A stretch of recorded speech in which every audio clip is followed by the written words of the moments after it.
Hey guys, this is Kasim from Game Previews, and today we're going to be looking at some things you can do right now to prepare for Pokemon Go. So some of these things are going to be mandatory and some other things are just going to be optional, but there are going to be some cool things that you guys should probably consider if you guys do plan on playing Pokemon Go for a prolonged period of time. So let's just get started. Okay, so the first thing we're going to start off with is some software, and one of the apps I recommend getting right now is Google Opinion Rewards, and it is on the Play Store. I'm not sure if it's available in every country, although it should be. You guys can check that out, but in North America it definitely is. And what it does is it gives you surveys at random times, and if you do them, you get Google Play Store credit, and that credit can be used for Google Play Store things. So as you guys know, that Pokemon Go is going to have in-app purchases, and if you guys are a little hesitant of actually purchasing stuff with your real money, this is a good way to save up before Pokemon Go comes out. So I highly recommend that you guys get this app. Some people definitely get more surveys than others. I personally don't get many, but I still do get some, and I'm still saving up for some Pokemon Go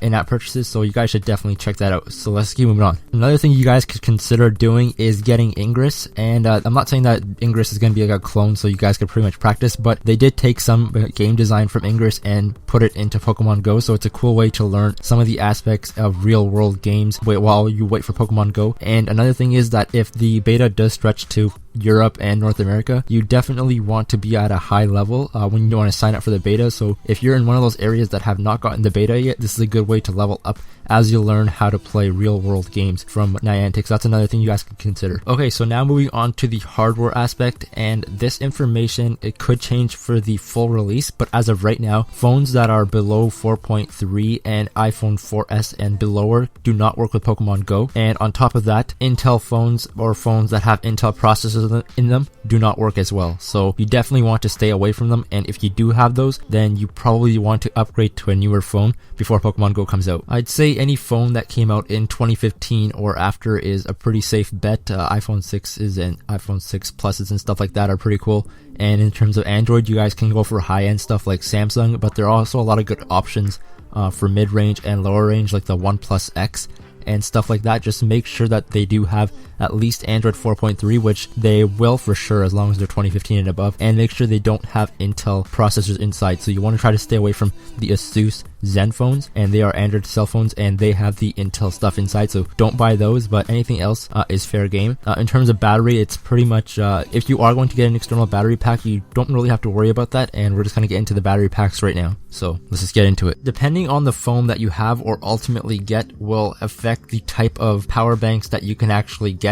So for example, if you have a high-end Samsung Galaxy device that supports quick charging, then you probably want to look at power banks that actually support quick charging, because they basically charge your device twice as fast. And one of those options could be the $27 Qualcomm power bank Blitzwolf, which has 10,400 milliamp hours inside of it, which means it could charge a phone like the Samsung Galaxy S6 around 3 times. So, and it also charges it really fast because it supports quick charging. So that's an option for people who have higher end devices and who want to take advantage of quick charge. But then people who just are heavy users and don't care about that type of quick charging capability, there is something called the Zero Lemon Tough Juice, which has 30,000 milliamp inside of it, which could charge an iPhone around 11 times, and pretty much the Samsung or any other Android device around that ballpark as well. So if you're a heavy user, then something with 30,000 milliamps would be ample, and it would definitely get you through one of those long Pokemon Go sessions. So there are a lot of options on power banks. You guys should definitely go to Amazon to check out which one you consider the best, but definitely look at the reviews, because some power banks just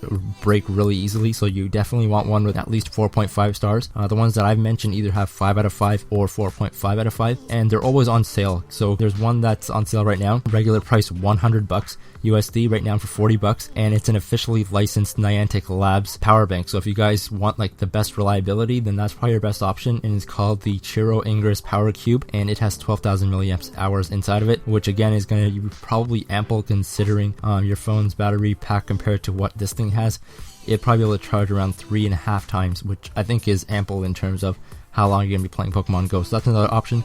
And yeah, in terms of power banks, you definitely have a lot of options, so I don't want to give you everything, but definitely look it up on Amazon just to see what your best price per power ratio is. So yeah guys, even though we don't have an official release date for Pokemon Go, there are still a lot of ways to prepare for it. Like I said, in terms of the software aspect, you guys should definitely consider that Google Rewards app that basically gives you money for doing surveys out of nowhere.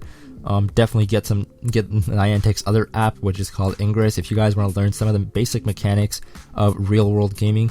And in case the beta comes to your location, having a higher level does help in terms of getting into the beta itself, so that's another option. And then in terms of your hardware, just make sure you have the proper requirements.